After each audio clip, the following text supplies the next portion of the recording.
क्रांती news, आवाज सर्वसामान्यांचा। दारव्हा स्फोट प्रकरणावर मनसे आक्रमक, ईगल कंपनीवर गुन्हा नोंदविण्याची मागणी। यवतमाळ दारव्हा तालुक्यातील बागवाडी परिसरातील ईगल कंपनीच्या प्लांटवर 17 जून रोजी झालेल्या स्फोटात एक मजूर ठार तर दुसरा गंभीर जखमी झाला। या प्रकरणी महाराष्ट्र नवनिर्माण सेनेच्या वतीने जिल्हाधिकारी यवतमाळ यांच्याकडे ईगल कंपनी विरोधात गुन्हा दाखल करण्याची मागणी करत निवेदन सादर करण्यात आले आहे। या निवेदनात नमूद करण्यात आले आहे की सदर प्लांट ईगल कंपनीच्या मालकीचा असून साई प्रीती कन्स्ट्रक्शन केवळ सब कॉन्ट्रॅक्टर म्हणून कार्यरत होती। साई प्रीती कंपनीकडे उत्खननाचे कोणतेही परवाने नसल्याचे स्पष्ट झाले आहे। कामगार सुरक्षेच्या दृष्टीने कोणत्याही प्रकारची काळजी घेत कामे सुरू असल्याने हा स्फोट झाला असल्याचा आरोप मनसे पदाधिकाऱ्यांनी केला आहे।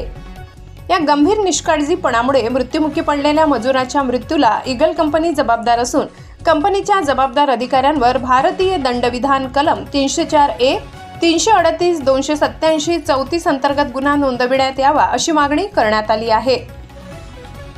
तसेच दारव्हा तालुक्यात केवळ 3 ते 4 अधिकृत उत्खनन परवाने असताना 7 ते 8 ठिकाणी मोठ्या प्रमाणावर बेकायदेशीर उत्खनन सुरू आहे। मंजूर क्षेत्राच्या पलीकडे उत्खनन होत असल्याचेही निवेदनात नमूद केले आहे। मात्र तहसील प्रशासन याकडे दुर्लक्ष करत असल्याने संबंधित खासगी कंपन्यांना कायद्याची भीती उरलेली नाही असा आरोप मनसेने केला आहे।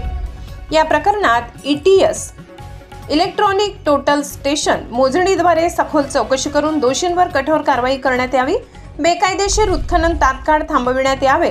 मृत मजुराच्या कुटुंबियांना शासकीय आर्थिक मदत मिळावी अशा मागण्या मनसेच्या वतीने करण्यात आल्या। हे निवेदन देताना मनसेचे जिल्हाध्यक्ष देवा शिवरामकर, जिल्हा नेते अनिल हमदापुरे, दारव्हा तालुकाध्यक्ष लाला पांडे, रणजित झोंबाडे, शिवम नांदुरकर, सोनू गुप्ता, ईश्वर राठोड, तुषार चोंडके आदी पदाधिकारी उपस्थित होते। अशाच नवनवीन बातम्या पाहण्यासाठी आमच्या महाराष्ट्र क्रांती न्यूज या YouTube चॅनलला लाईक करा, सबस्क्राईब करा आणि बेल आयकॉनला प्रेस करा।